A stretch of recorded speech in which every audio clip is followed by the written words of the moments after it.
Di sebuah stasiun kereta bawah tanah, seorang pemuda berdiri diam memperhatikan seorang gadis dengan saksama. Gadis itu membawa gitar di punggungnya dan tampak fokus pada ponselnya. Jemarinya secara alami menggeser layar. Tanpa bisa menahan diri, pemuda itu berpikir dia di sini lagi, duduk di kursi yang sama seperti biasanya. Sambil mengamati dari sudut matanya, dia teringat bahwa mereka sudah beberapa kali bertemu di kereta bawah tanah. Rasanya seperti rutinitas yang tidak diucapkan.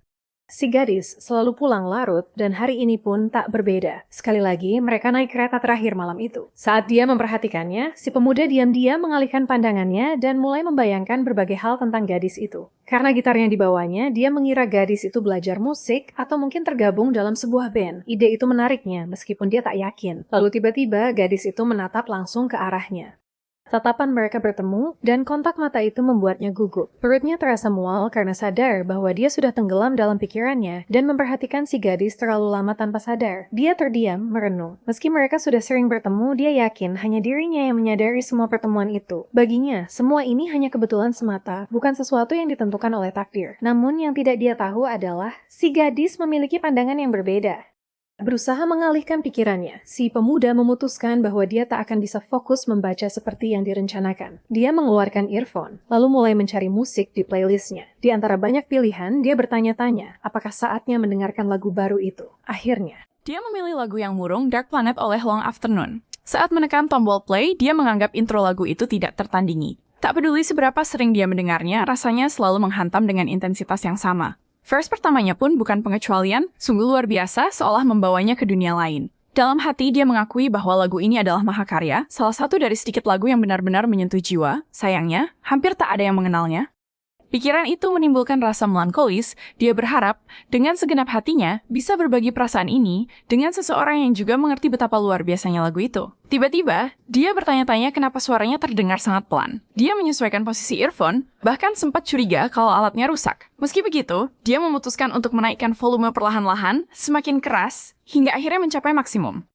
Saat itulah, tanpa diduga, si gadis di sebelahnya memanggil. Suaranya mengejutkannya karena dia bahkan tak menyadari seberapa dekat mereka. Si gadis sedikit mendekat dan dengan nada campuran antara sabar dan teguran, memintanya untuk mengecilkan volume, karena dia bisa mendengar lagu itu dengan jelas dari tempat duduknya. Bingung, si pemuda langsung mengecek ponselnya, dan dengan wajah memerah dia sadar bahwa earphone-nya tidak pernah terpasang. Dia terpaku sesaat. Wajahnya panas oleh rasa malu, apalagi saat si gadis menatapnya. Namun, sebelum dia bisa berkata apapun, gadis itu memecah keheningan dan bertanya, apakah dia benar-benar menyukai lagu itu? Pertanyaan itu membuatnya terdiam. Dia ragu menjawab. Tapi sebelum dia bisa menemukan kata-kata, gadis itu mengejutkannya lagi. Dia mengaku bahwa dia juga menyukai lagu itu. Pemuda itu tak bisa berkata-kata. Rasa terkejut dan senang bercampur jadi satu, dan perlahan, semacam percikan kegembiraan menyala di wajahnya. Matanya mulai berbinar. Untuk pertama kalinya dalam waktu yang sangat lama, dia merasa bahwa nada-nada dalam lagu itu akhirnya menemukan gema di hati orang lain. Dengan senyum gugup tapi penuh semangat, dia segera berdiri. Dia bilang bahwa dia penggemar berat sang komposer dan juga menyukai karya-karya lainnya dari musisi itu. Si gadis membalas dengan mengatakan bahwa dia juga menyukainya. Itu membuat si pemuda semakin bersemangat. Dia mengakui bahwa belum pernah bertemu orang yang juga menyukai band itu, Long Afternoon. Dia menambahkan bahwa dia menganggap lagu-lagu si artis sangat bagus, dan menyayangkan bahwa sang musisi masih independen dan kurang dikenal banyak orang. Si gadis mengangguk dan menjelaskan bahwa memang benar, sang musisi tidak punya banyak pengikut karena lagu-lagunya tidak sesuai tren saat ini dan tidak dipromosikan atau dipublikasikan dengan cukup baik. Si pemuda merenung dan mengiyakan, tapi dia menambahkan bahwa menurutnya kalau sang artis menggelar konser, para penonton pasti akan merekam video, membagikannya di media sosial, dan itu akan membantu lebih banyak orang mengenalnya. Lalu, dengan nada penasaran, dia menyebut bahwa profil Instagram si penyanyi hanya menampilkan karakter gambar. Seorang Yukin, seolah-olah dia ingin menjaga aura misterius seputar identitasnya. Si gadis tertarik, lalu bertanya, menurutmu, dia seharusnya nunjukin wajahnya? Si pemuda agak ragu, tapi bersiap menjawab bahwa sebenarnya tidak perlu. Sebagai penggemar, tentu dia ingin tahu seperti apa wajah sang musisi, tapi dia juga mengagumi bagaimana si artis lebih memilih untuk fokus menciptakan musik yang dia cintai daripada terganggu dengan hal-hal lain. Menurutnya, sentuhan misterius itu justru membuatnya unik. Dia mengaku dia menyukai Long Afternoon apa adanya. Mendengar itu, gadis itu tersenyum tipis, seolah pendapat si pemuda cukup menarik. Lalu tiba-tiba, dia bertanya, kita pernah ketemu sebelumnya ya? Si pemuda langsung terdiam. Beberapa detik dia bingung harus menjawab apa. Akhirnya dengan gugup, dia berkata pelan, entahlah, kayaknya enggak. Padahal, dalam pikirannya, dia memutuskan untuk berpura-pura tidak pernah melihat gadis itu sebelumnya. Dia takut kalau bersikap jujur, gadis itu akan sadar bahwa dia selama ini memperhatikannya diam-diam. Gadis itu tersenyum geli, lalu berjalan ke arah pintu kereta. Dengan ekspresi iseng, dia bertanya, "Kamu yakin? Soalnya, aku ngerasa pernah lihat kamu. Malah aku perhatiin kamu sering liatin aku. Itu bener nggak sih?" Kalimat itu menghantam si pemuda seperti pukulan mendadak. Dia tersentak, lidahnya keluh. Gelombang emosi menyapu dirinya. Dia mulai bertanya-tanya dalam hati, apakah si gadis benar-benar tahu bahwa dia selalu diam-diam memperhatikannya setiap kali mereka naik kereta yang sama. Bahkan, mereka naik kereta terakhir setiap hari. Pikiran itu membuat dadanya sesak. Di tempat lain, lebih tepatnya di tempat kerjanya, si pemuda meledak. Tak bisa menahan diri, dia berteriak, melampiaskan ketegangan yang mengendap. Dia merasa seperti telah diadili, seakan semua yang dia sembunyikan selama ini terbongkar. Bosnya, yang juga pemilik kafe tempat dia bekerja, muncul setelah mendengar teriakan itu dan bertanya santai, ada yang kesurupan atau apa nih? Tapi si pemuda tidak menjawab langsung. Dia malah mencari bosnya Uju untuk curhat. Dengan panik, dia bertanya, apa yang harus gue lakuin? Gimana kalau dia nganggep gue kayak stalker? Mendengar itu, Uju mengerutkan kening, bingung dan bertanya serius, lah, emang lo ngomongin apa sih? Dengan gugup, si pemuda menceritakan semuanya, apa yang terjadi di kereta, isi pikirannya, dan ketakutannya bahwa dia sudah menakuti gadis itu. Uju mendengarkan dengan tenang, lalu berkata, gak usah terlalu khawatir. Lagian, kalau dia sadar kamu sering liatin dia, mungkin itu artinya dia juga udah nyadar kamu ada terus. Tapi meskipun diberi semangat, si pemuda tetap gelisah. Dia takut sikapnya dianggap menyeramkan. Dia bahkan bertanya-tanya apakah gadis itu menganggapnya aneh. Namun dia mencoba berpikir logis kalau memang si gadis merasa terganggu, kenapa dia masih naik kereta yang sama tiap malam? Uju mengangguk, setuju dengan logika itu. Lalu dia menyarankan, kalau kamu beneran kepikiran, ya ngomong aja langsung lain kali ketemu. Tanya baik-baik, biar nggak ada salah paham. Bahkan Uju sempat bercanda, siapa tahu malah jadi cinta-cintaan ya kan? Tapi si pemuda langsung menepis. Ah, enggak lah, nggak mungkin. Uju tersenyum nakal dan balas, emangnya kenapa nggak mungkin? Kan udah sering lihat dia tuh. Dia mengaku, memang benar. Tapi dia juga menjelaskan bahwa dia nggak punya perasaan apa-apa ke gadis itu. Dia lagi sibuk mikirin kelulusan, kerja, dan harus cari uang buat bayar sewa. Dia bilang dia cuma penasaran karena sering lihat si gadis pulang malam dan penasaran apa pekerjaannya. Uju langsung nanya, lah, emangnya bukan gitu awal semua hubungan dimulai? Si pemuda menjawab, entahlah. Tapi dia menambahkan, aku bakal senang banget kalau bisa jadi teman.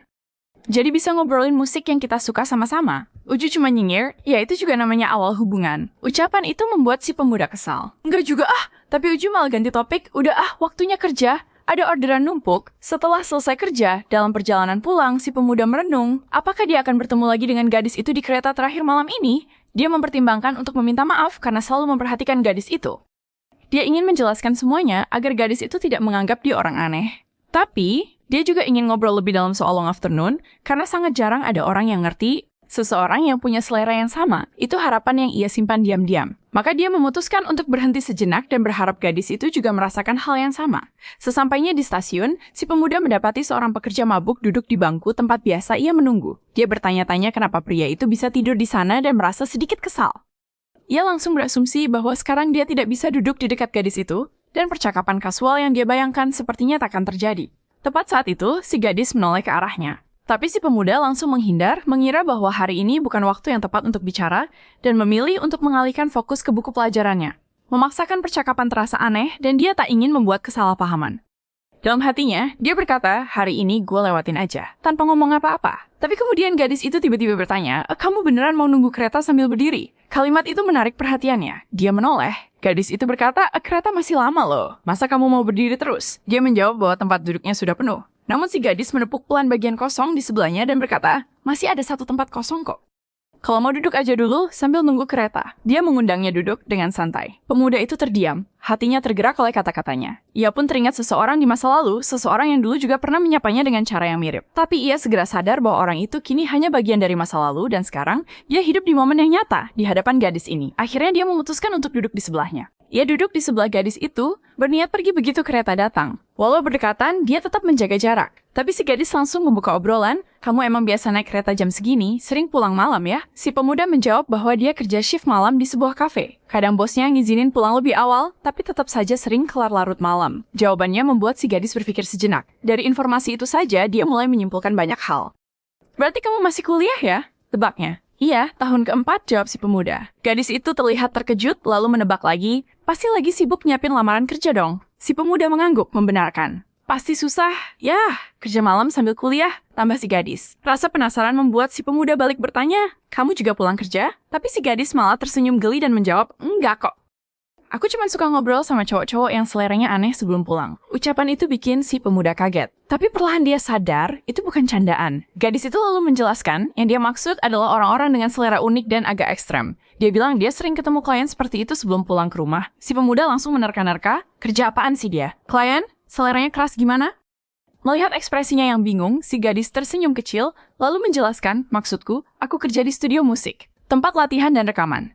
Gadis itu lalu menjelaskan bahwa banyak band yang anggotanya adalah pekerja kantoran sering menyewa studio larut malam. Karena dia adalah direktur studio, dia juga sering kerja sampai malam, bahkan kadang lembur semalaman. Pemuda itu, yang agak gugup, mulai bisa memahami bagian soal studio musik, tapi si gadis selalu menoleh dan bertanya, kamu barusan mikir aneh-aneh ya? Si pemuda langsung menyangkal, enggak kok, tapi sikapnya justru menunjukkan hal sebaliknya. Dengan nada menggoda, gadis itu tertawa kecil dan menambahkan, gara-gara aku nyebut kata hardcore, kamu mikirnya kemana-mana ya? Si pemuda kembali membantah, tapi wajahnya yang memerah membongkar semuanya. Dia pun menyadari dalam hati, dia benar-benar mainin gua. Dia tahu caranya kendaliin arah pembicaraan, dan gua kebawa terus. Dia merasa gadis itu terlalu mudah membuatnya bingung. Akhirnya, gadis itu bertanya, kamu nemu Long Afternoon dari mana? Soalnya dengan kerja dan kuliah gitu, pasti nggak punya banyak waktu buat nyari musik baru kan? Si pemuda menjawab bahwa dia menemukan band itu secara kebetulan, bukan karena sengaja nyari. Dia cerita bahwa waktu itu dia sakit flu parah, harus istirahat total. Karena dia tinggal sendiri, nggak ada yang ngurusin, rumah pun sepi. Dia cuma bisa rebahan di kasur sambil menatap langit-langit. Rasanya sepi banget. Akhirnya dia putuskan buat nyetel musik. Iseng-iseng cari lagu secara acak. Dan saat itulah, dia nemuin lagu Dark Planet dari Long Afternoon. Awalnya dia cuma mikir, ya lagunya enak lah. Tapi makin sering dia dengerin, makin banyak detail kecil yang nyangkut di telinga. Sampai akhirnya dia benar-benar jatuh cinta sama lagu itu, terutama liriknya, yang menurutnya kayak bawa semua rasa ke level yang beda. Gadis itu mendengarkannya dengan seksama, hingga si pemuda balik bertanya, kalau kamu, lagu Long Afternoon favoritmu apa? Padahal dia tahu lagu band itu emang gak banyak. Gadis itu langsung menoleh dan menjawab, Dark Planet sama Tidal Flow. Jawaban itu bikin si pemuda meledak kegirangan. Serius? Gue juga suka banget Tidal Flow. Bagian pas ritmenya berubah abis rap itu keren parah. Dengan semangat yang masih tinggi, dia lanjut cerita. Menurutnya, Long Afternoon itu jenius banget dalam pakai instrumen elektronik. Si gadis hanya membalas dengan senyum tipis seolah setuju.